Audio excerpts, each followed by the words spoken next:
มะเพ็ดป้อมะเพ็ดกินกับอันต้มเส้นข้าวเปียกนี่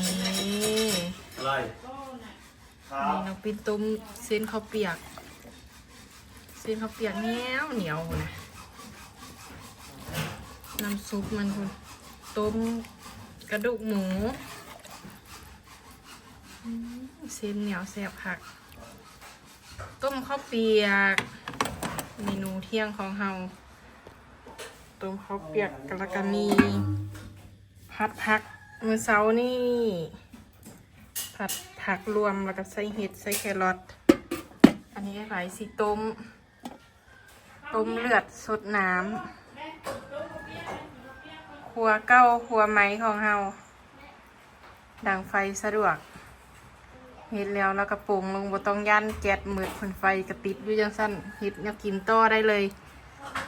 หม้อต้มข้าวเปียกเรียบร้อยแล้วหัวมะเขือเรียบร้อยแล้วมันต่ำมัน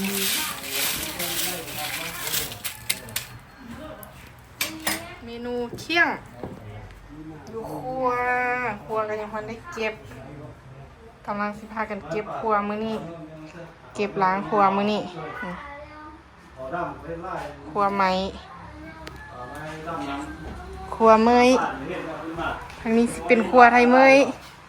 ทางนี้สิเป็นครัวไทยป่ะนี่พากันเฮ็ดห้องน้ำมุงแล้วมุงมือเสานี่เรียบร้อยแล้วก็ลงไปซื้ออุดแย่เลยมุงหลังคาแล้วก็ต่อทอก็ลืมให้พ่อซื้อพอมาใส่อันนี้พอยังไม่ได้ออกอะไรที่ออก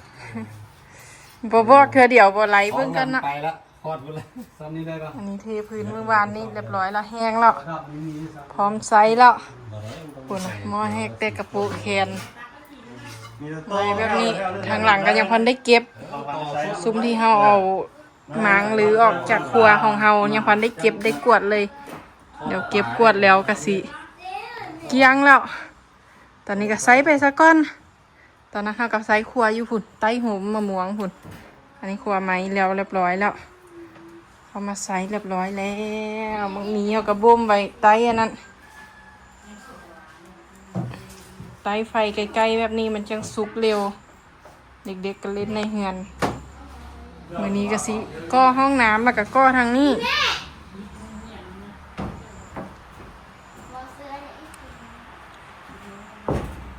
แพงนี้ใกล้สิแล้วละก็ขึ้นมาแล้วกินข้าวเสร็จแล้วตอกบัตรเข้างานคือเก่าตอกบัตรเข้างานเส้นเคยทุกอย่างต้องเป๊ะนะมันรับน้ำไว้ขนาดว่างสยุ่อะไรว่างแบบพ่อเลยบ่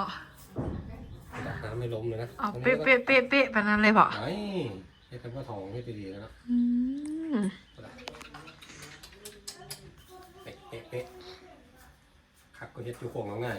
ของหน้าไม่ขับแบบนี้เด้อ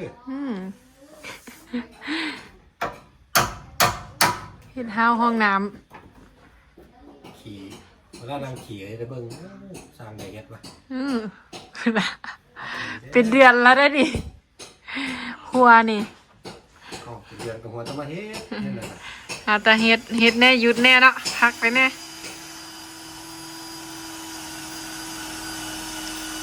เจาะยิงตะปูไม้จังบ่แตกทางนี้เขากระเทพื้นแล้วเดี๋ยวสิไปคัดเคยลาวสิไปคัดอันนี้เป็นครัวไทยเพราะว่าคนไทยมาเฮ็ดเด้ทางคุณเป็นครัวลาวเดี๋ยวพาไปครัวลาวอันนี้เป็นครัวลาวอันนี้ครัวลาวทางนี้เป็นครัวไทยสีเฮ็ดครัวไทยทางนี้สีเฮ็ดเป็นซิ่งใส่แล้วก็เฮ็ดมันตั้งเตาแก๊สหม้อกบถ้วยกบหม้อทางในอันนี้ก็เป็นครัวข้างนอกเพราะว่าไทยเมยเฮาสิบ่ทิ่มเด้เตาอันนี้พี่น้องเตาไฟนี่ต้องไว้ดังฟืนดังไฟจังซี่ออกมานี่ก็สิเป็นซานน้ำไว้ล้างถ้วยไว้ล้างถ้วยไว้ล้างหยังแขนหม้อแขนถ้วยอยู่นี่ตะปูไว้พี่เลยสิตะปู โอเคค่ะอู้เป็นลูกมือเป็นลูกมือว่าครับว่ากันเป็นมิลของมิลลิเมตรเลยพุ่นอ่ะมองไงพุ่นอ่ะเป๊ะเป๊ะเป๊ะเลยบอกบ่มีล้มบ่มีเอียงบ่มีเอียงเอียงเลยล่ะบ่มีเงี้ยงเลย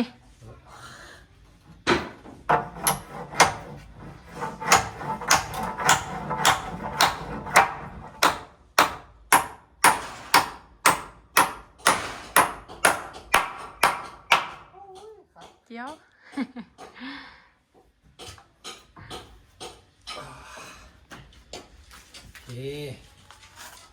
อันนี้เป็นห้องน้ำ2 ห้องยังพันได้ก่อเดี๋ยวเขาก็ขึ้นแพงนี่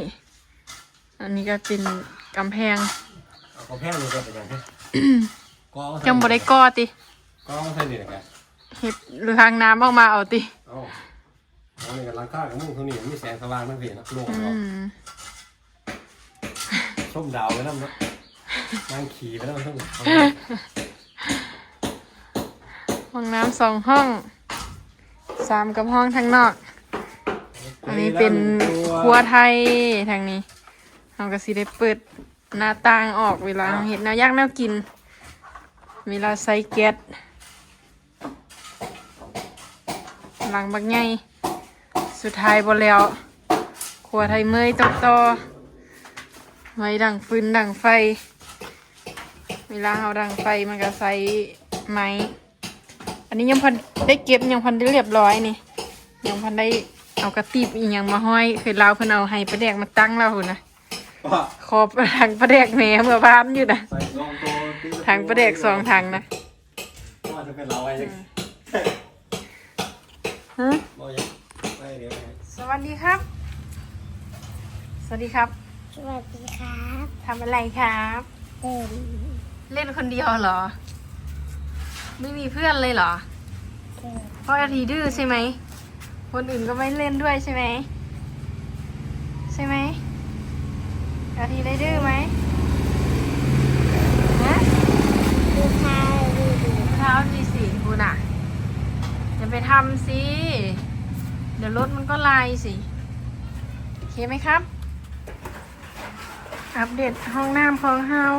นี่ได้ฝาแล้วได้ฝาแล้วเราก็ใส่ซองลมนี่ใส่ซองลม6 อันแล้วก็ซิโก้ทางนี้ใกล้ที่แล้วละทางนี้วันมีฮอตวันกรรมกรเด้อยู่สปป.ลาวแต่ว่ากรรมกรบ่ได้หยุดมื้อนี้ กรรมกรบ่ได้หยุดเลยมื้อนี้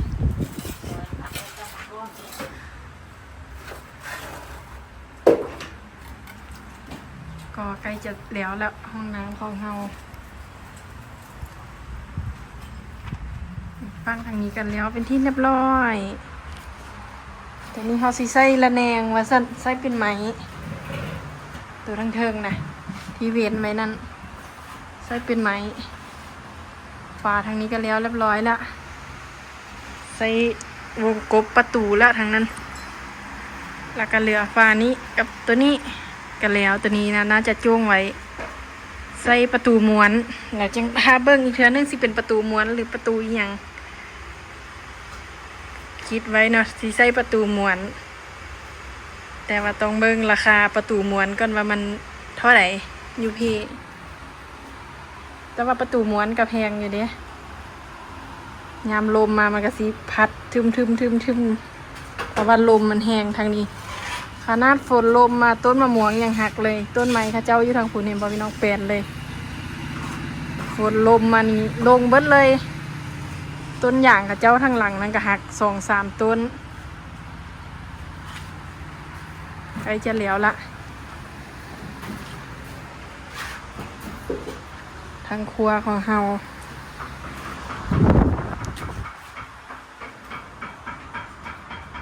ทางนี้จะแล้วเรียบร้อย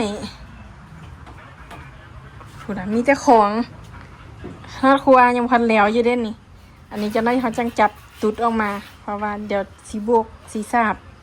เราก็จังเอาออกมาหัว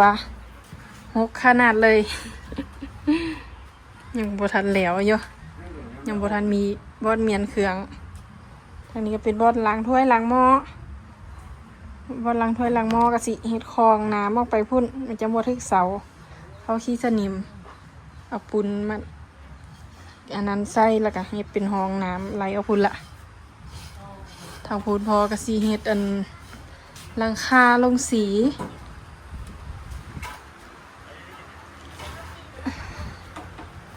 หลังคาลงสีเข้าลงสีน้อยของเรากำลังมุงอันเก้ามันเป็นกระเบื้องละกะหัวก็เลยมุงไม่เอาใส่สังกะสี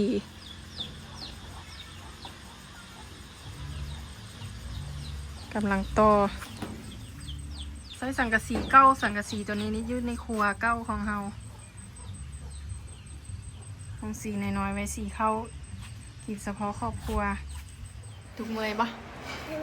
นั่งไม่กำลังจืดแล้วนะเนาะ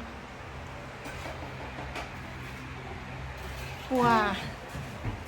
วไม้ก็แล้วยังครัวปุ่นวันนี้ครัวปุ่นก็ยังเทพื้นกับสาบแล้วก็ใส่ประตูก็สำเร็จแล้วทั้งนี้เอากะจ้วงไว้ยังสิแหละเฮ็ดแบบนี้บ่ต้องติดฟ้า